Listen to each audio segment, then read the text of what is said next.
On this score, you had said earlier in response to Mr. Koenig's question that you felt you didn't want to cross Charlie and Tex.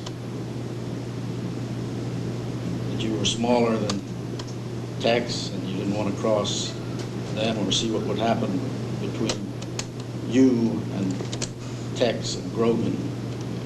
All of them were bigger than you. Is that correct? That's right.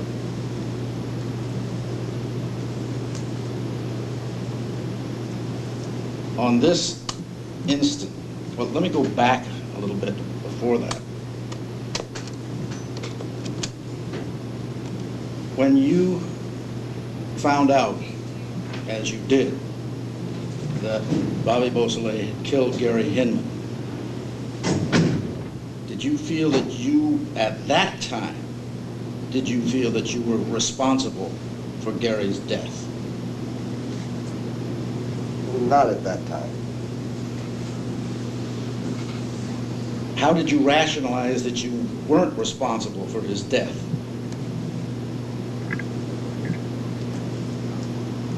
Well, I rationalized it that I didn't strike Gary or hit him or cut him or do anything like that to him. I did have a pistol in his presence. And some say that I pointed it at him, and I won't say I didn't. I don't remember. But I did have the pistol that I took from Bobby before we left, while Gary was still alive. So but I didn't, I was able to rationalize it by saying, I did not shoot Gary or stab Gary. And that's how I was thinking about it at that time.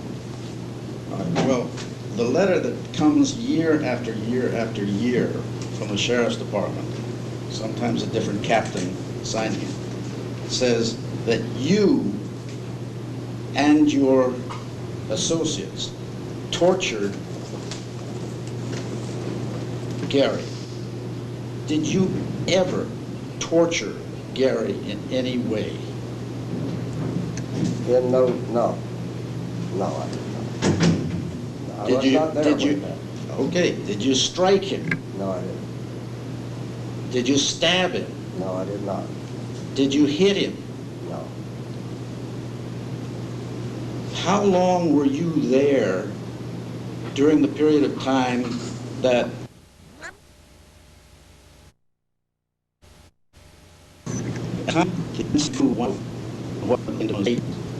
who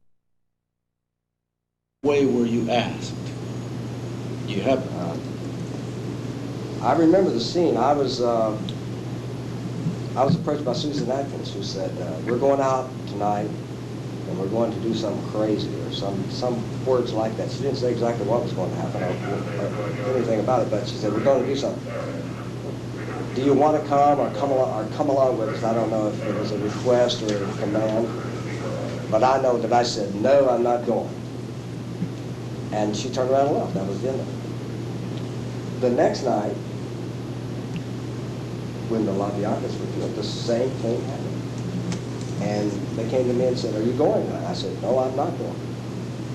And like a fool, I stayed even after that and got involved in the Shea film.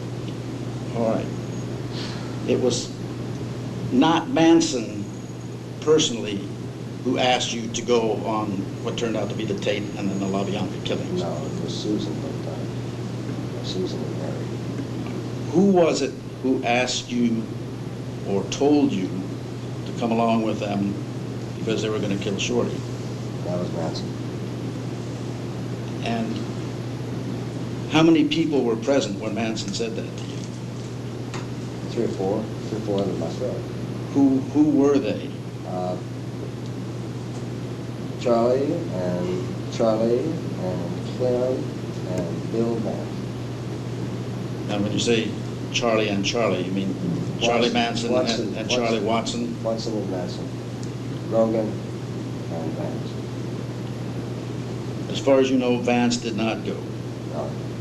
Did you hear Manson ask Vance or tell Vance to come along?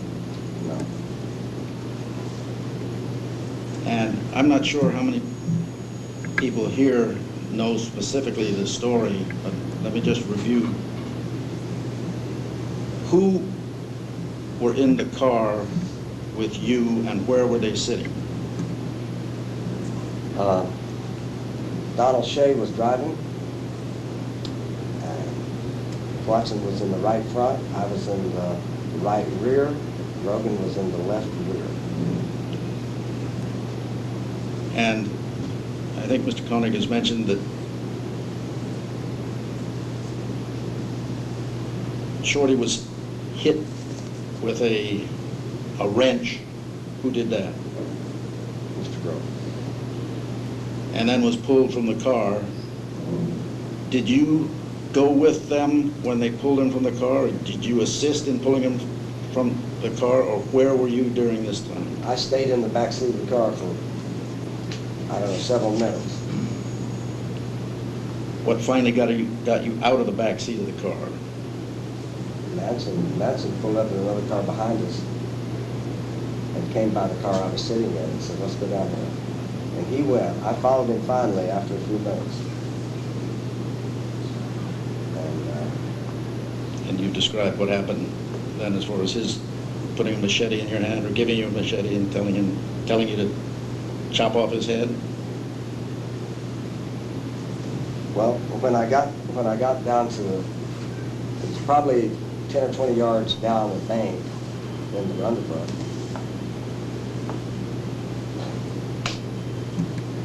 And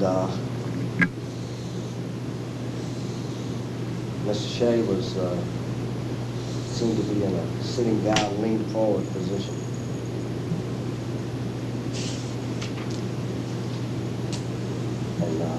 And Manson handed me a machete and pointed to it like very hard. And I dropped the machete out of the ground. At any point did you lay the machete on Shorty's neck? No, I touched his neck with the machete and then just dropped it.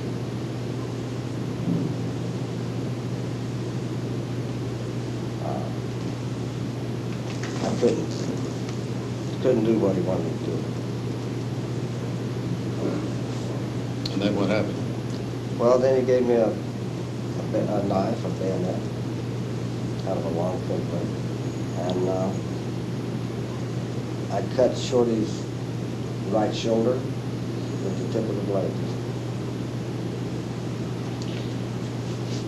What did you do after that? Counsel, I will go through this whole thing. I I read just- the reports. I know properly what he stated in prior hearings, so I don't want to go through this whole thing again. I don't want to run through. If you have some pertinent questions, ask them. Otherwise, I don't want to go through the entire avenue. I just think it's important from what everybody has brought up here about All right. Three more why he questions. stayed. Three more questions. Just the one question is all. All right. What did you do after that? Well, I continued down the hill. There was a creek bank, and I went back to the ranch by the trail the creek bank made. And I went into one of the trailers where my sleeping bag was, and I laid down.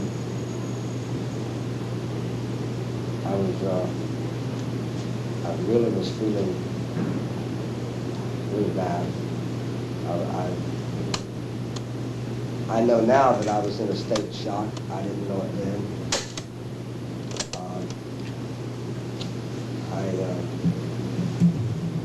I slept for a long time after that. I couldn't really think about anything.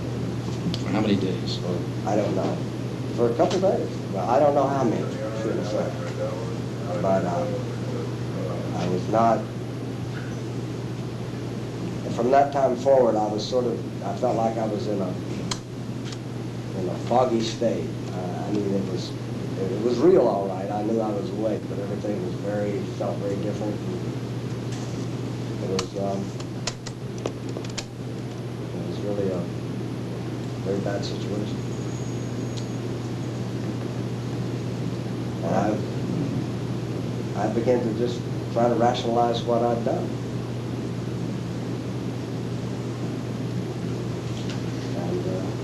And I think he answered the question. Yes, I No, have no. Counsel, Deputy District Attorney, want to give us closing, please?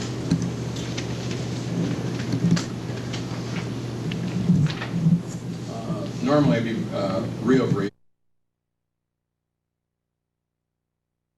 I'm going to try to be as brief as possible with regard to this. I must indicate that I'm